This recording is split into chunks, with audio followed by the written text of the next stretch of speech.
It's Mon Mothma's HoloNet, and we're just posting on it. Welcome back to Mothmanet News and our 50-day countdown to the Mask of Fear by Alexander Freed. Today is day 33, and we're talking about Mon Mothma as a fashion icon.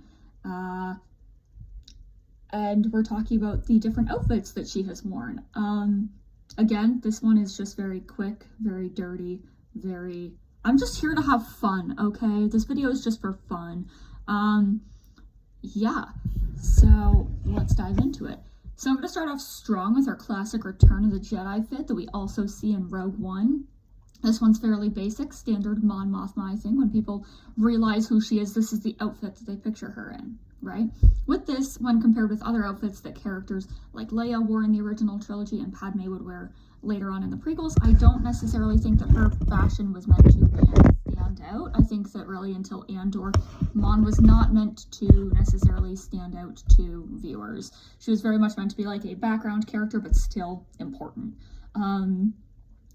Until then, we never saw her in a non-neutral color. She doesn't really have to stand out in a wardrobe capacity in Return of the Jedi and Rogue One because she's going to be listened to because of who she is. Her outfits have nothing to do with it. The people that she's in these rooms with care about what she's saying, what information she's delivering, not, you know, oh, I really like the details, or, you know, the color scheme that she's working with, or wow, it's very much like, oh, she's just here for business, right? I respect that. I love this outfit. You know, her outfits have the ability to not have to build her up and get respect for her. While her clothing is an armor of sort, I do think that this is the least armor vibe of anything that she wears, and we really only see it when she's with the Alliance, like in Rogue One and Return of the Jedi, a place where she doesn't need to be quite as on guard as she is when she's dealing with the Empire. She's not fighting to be listened to. She's not fighting for respect. She is in a place where she is respected, where she is listened to, and that's important.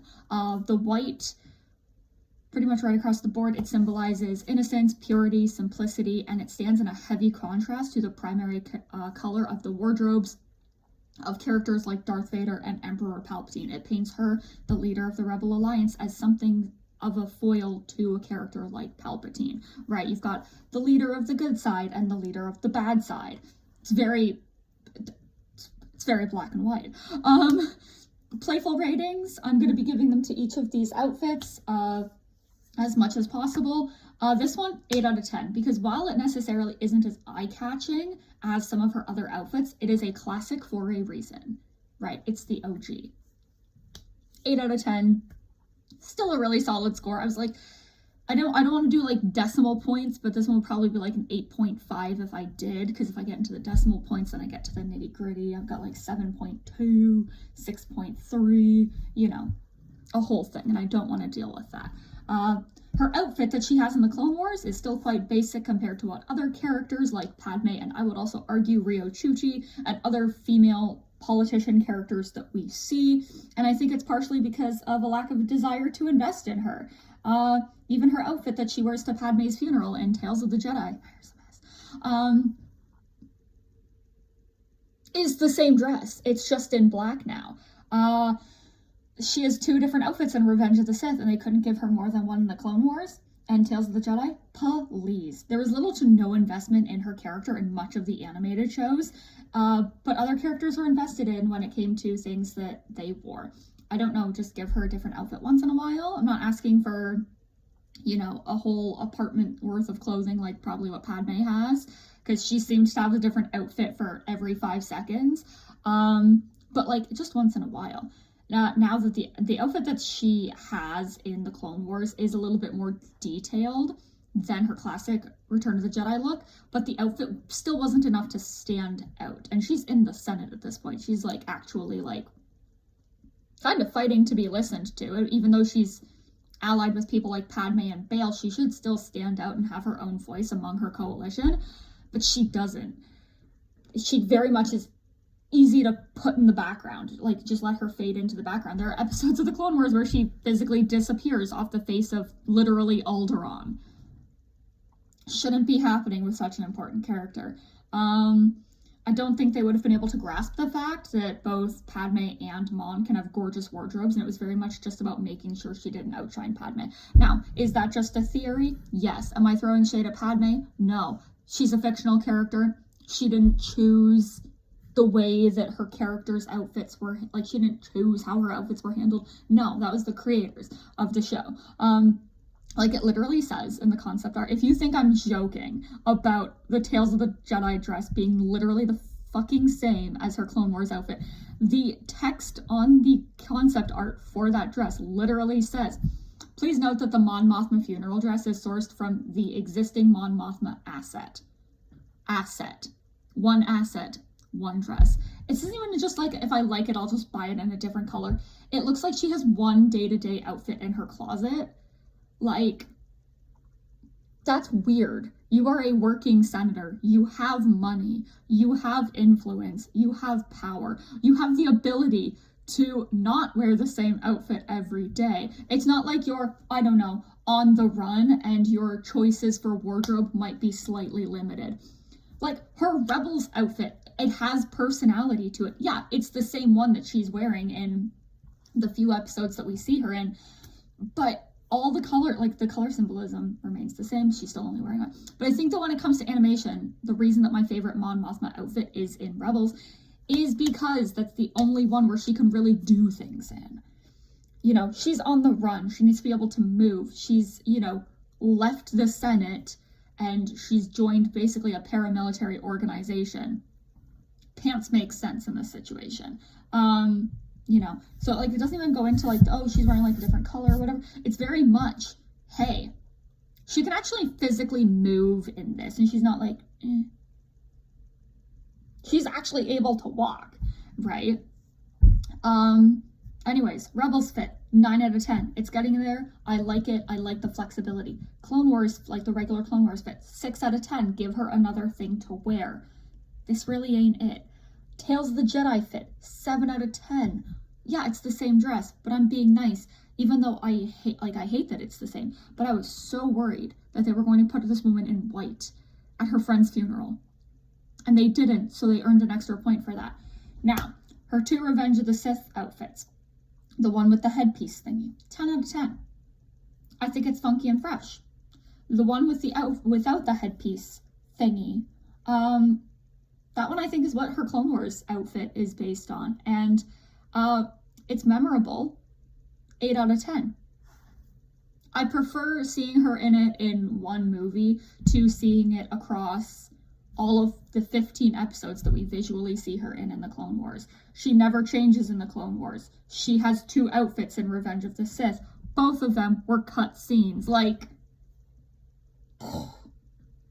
anyways, but yes, I do like the detailing on the Clone Wars outfit. It's not me throwing shade at that. This is me throwing shade at let this woman have another outfit.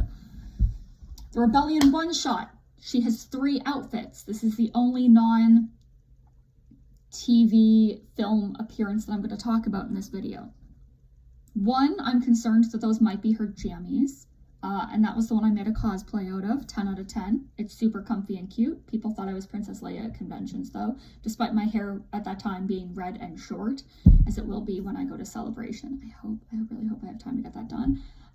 So that kind of sucked. I love Leia, but when I'm cosplaying as Mon Mothma, I don't want people going, oh my god, Princess Leia, I love you. And I'm like,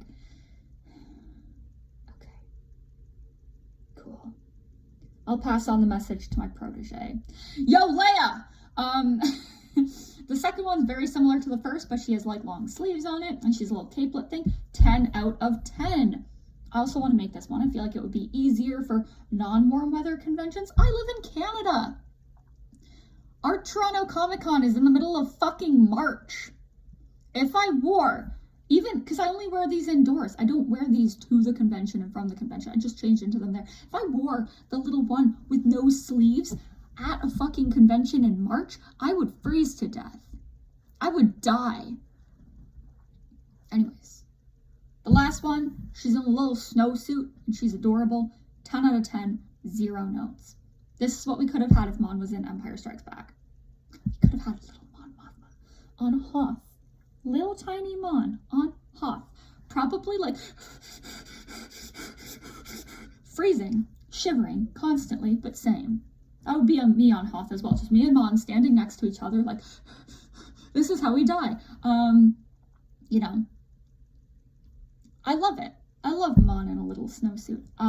Actually, you know, come to think of it, I do have one note. I think she should have had a little hat or some little earmuffs or something, because she didn't, and what if her little ears got cold?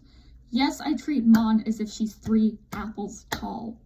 Have you seen my little mini Mon action figure? She's teeny tiny. She's a little Black Series. I can wrap my head around her and go, yes, she's teeny tiny. Put some earmuffs on her or a little hat. Yes, I realize that you want to be able to see her hair, but also, baby girl, if you're trying to not get assassinated, I don't know, was she trying to get assassinated? Who knows? Maybe don't, on a planet that's mostly white, have your bright red fucking hair just out and about, just there. I don't know. Whatever. Anyways, what do these things say about her? That she can have more than one outfit in a story. Yeah. Even if the aesthetic remains the same across the 2 of them, she can have different outfits. That is very much closer to it. If I just like it, I'll just get it in a different color. That's closer to that. And it also says that she needs to be protected from the cold, and maybe it suggests that she sleeps, if those are her jammies. I don't know. She feels the cold, so keep your icy cold takes away from her. Thank you very much. She doesn't want to hear them. I don't want to hear them either. Yeah, her Chancellor fit in Ahsoka, I like it. It's still relatively simplistic, and she looks good in it.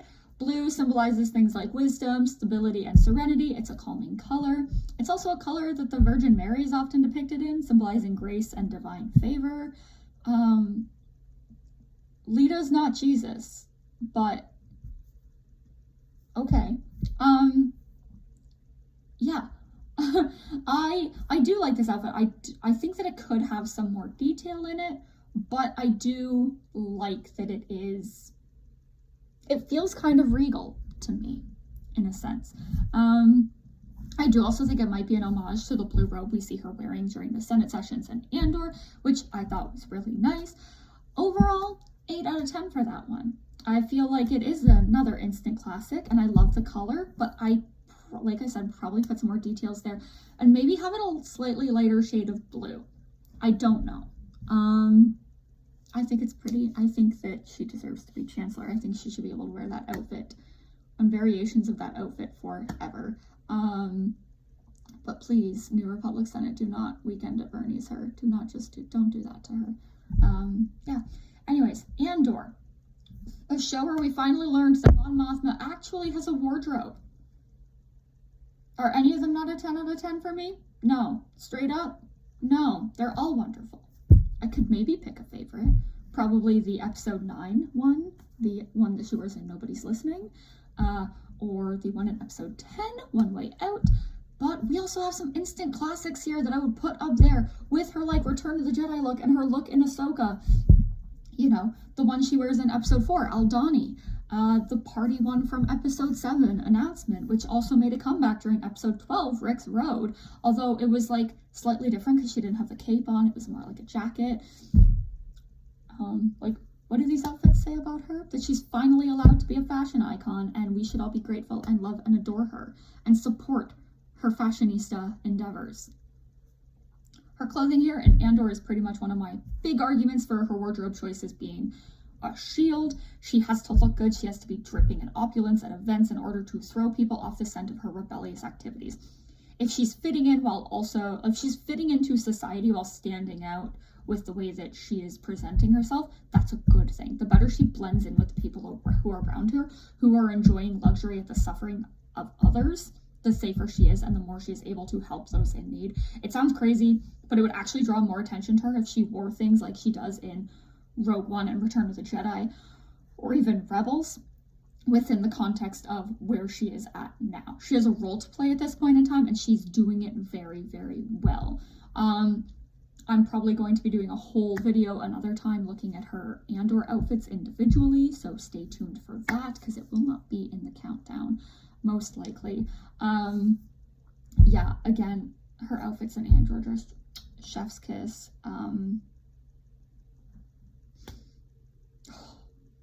I can't wait to see what season 2 brings. It's gonna be wonderful. Anyways, tomorrow is day 34 of the countdown, and it is Alistair Mackenzie's birthday. So we're talking about Mon and Perrin. That was the relationship that I had you all excited for, that I was going to talk about, and it's Perrin.